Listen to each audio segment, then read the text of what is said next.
Viaje al Oeste es una producción de Radio Internacional de China, original de Wu Chang-un, versión para la radio de Abel Rosales.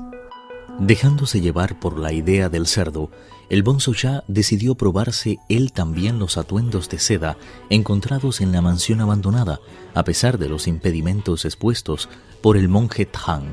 Se quitaron las túnicas y se pusieron los ornamentos. Cuando trataron de abrochárselos, perdieron el equilibrio y cayeron al suelo como muñecos. Los ornamentos se habían convertido de pronto en una especie de camisas de fuerza. Los dos monjes sintieron cómo una fuerza irresistible les retorcía hacia atrás los brazos, atándoselos fuertemente a la espalda. Tripitaka, comprendiendo que estaban en peligro, se acercó a ayudarlos. De nada sirvieron sus esfuerzos. No había manera de arrancarles aquellos ornamentos. El alboroto que produjeron era tan intenso que terminaron alertando a un monstruo. La torre era en realidad un invento suyo para atraer y atrapar gente. Al oír desde la caverna las voces de angustia que proferían los monjes, salió a ver lo que pasaba y comprobó, satisfecho, que había atrapado a 2 nuevas víctimas. Llamó a continuación a los diablillos que le asistían y estos cargaron con la torre y las demás construcciones como si fueran un simple decorado.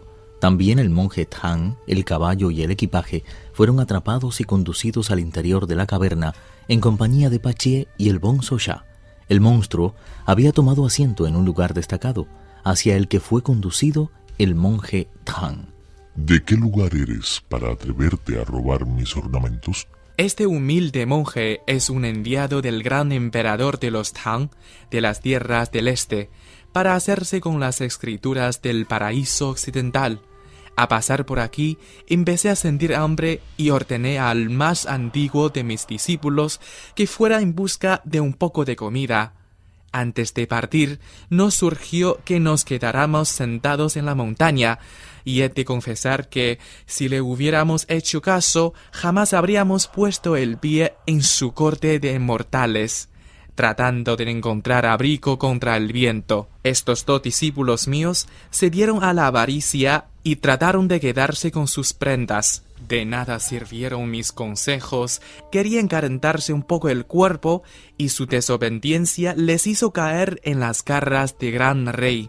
Les suplico que tenga compasión de nosotros y nos permita proseguir nuestro camino, de forma que podamos obtener las escrituras. Si accede a mi ruego, le estaremos enteramente agradecidos y hablaremos a nuestro Señor de su amabilidad en cuanto hayamos regresado a las tierras del este. He oído decir que si alguien toma un pequeño trocito de carne del monje Tang, las canas se le tornarán negras y le saldrán todos los dientes que haya perdido.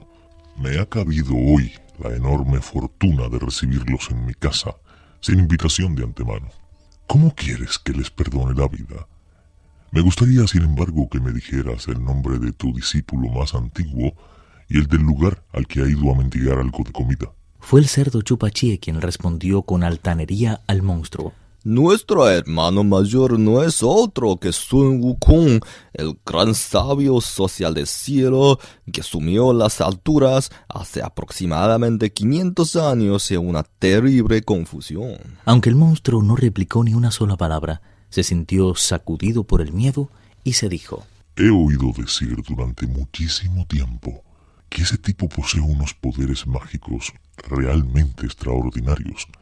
Lo que menos me esperaba es que fuera a enfrentarme a él en una situación como esta. Levantó la voz y ordenó a sus subalternos: Átenlos con cuerdas nuevas y llévenlos a la parte de atrás. En cuanto nos hayamos apoderado de ese otro discípulo que dicen, los coceremos a todos y nos los comeremos. Los diablillos obedecieron al instante, atándolos concienzudamente antes de llevarlos a la parte posterior de la caverna. El caballo, por su parte, fue encerrado en los establos y el equipaje metido en una especie de almacén. Después todos los moradores de la caverna afilaron sus armas y se dispusieron a esperar la aparición del peregrino.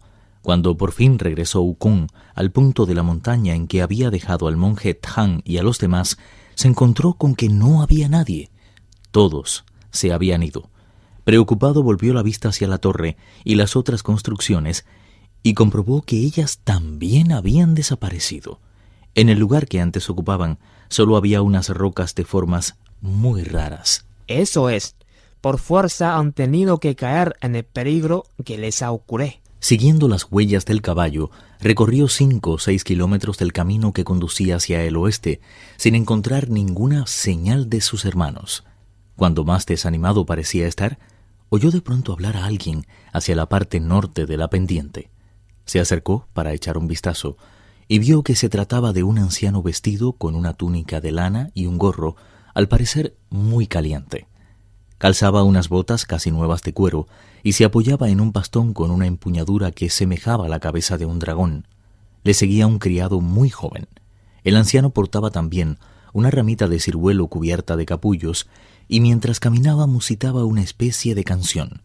El peregrino dejó en el suelo el cuenco de las limosnas e inclinándose ante el viejo, explicó detalladamente de dónde venía, cuál era su misión y que buscaba a sus hermanos. El anciano, luego de conocer las señas de los monjes, le dijo: «Te aconsejo que no pierdas el tiempo buscándolos y huyas enseguida si quieres salvar la vida». A todos nos une nuestro afán por llegar al oeste y conseguir las escrituras. ¿Cómo voy a renunciar a encontrarlos? Hace algunos años pasé por esta región y sé que el camino que han tomado los ha llevado directamente a las fauces de un monstruo terrible. Están en la montaña del Yelmo de Oro y en ella se halla enclavada la caverna del mismo nombre, propiedad del gran rey Búfalo Unicornio. Posee infinidad de poderes mágicos y es un maestro consumado de las artes marciales. Es muy posible que tus compañeros hayan perdido ya la vida, por lo que opino que debes renunciar a encontrarlos si quieres escapar a la muerte. No vayas, por favor. No es que quiera decidir por ti. Entiéndeme. Lo único que ocurre es que no me gustaría verte muerto. La última palabra la tienes tú. Agradezco su interés, pero no puedo renunciar a esa búsqueda. Se dispuso a repartir con el anciano el arroz que acababa de tomar del pueblo del sur, pero éste echó a un lado el cuenco de las limosnas con su bastón. Después, tanto él como el criado se echaron rostro en tierra y tras revelar su auténtica identidad, comenzaron a golpear el suelo con la frente al tiempo que decían: «En realidad, no somos más que el dios de la montaña y el espíritu local de esta región, que hemos corrido a darle la bienvenida en cuanto nos hemos enterado de su llegada». Espíritus ignorantes, ¿por qué no acudieron antes a darme la bienvenida, si sabían que llevaba aquí tanto tiempo? Sabiendo que posee un carácter muy fuerte, no nos atrevimos a enfrentarnos a usted directamente. Está bien, por esta vez no los aparearé, pero deben cuidar bien de ese cuenco de limosna y tienen que prestarme su colaboración a la hora de atrapar a ese monstruo. El espíritu local y el dios de la montaña no tuvieron nada que objetar. El gran sabio se levantó la túnica de piel de tigre, ajustándosela a la cintura con la faja. Levantó después en alto la barra de los extremos de oro y corrió al interior de la montaña en busca de la caverna del monstruo. Al pasar por un despeñadero, se percató de que las rocas tenían formas más extrañas que en otras partes y de que justamente había 2 puertas de piedra. Delante de ellas se encontraba apostada una gran cantidad de diablillos con lanzas y espadas. Viaje al oeste, uno de los 4 grandes clásicos de la literatura china. Versión para la radio, Abel Rosales. Actuaron en este capítulo Pedro Wang, Víctor Yu y Alejandro Li. Esta es una realización de Abel Rosales, quien les habla, para Radio Internacional de China.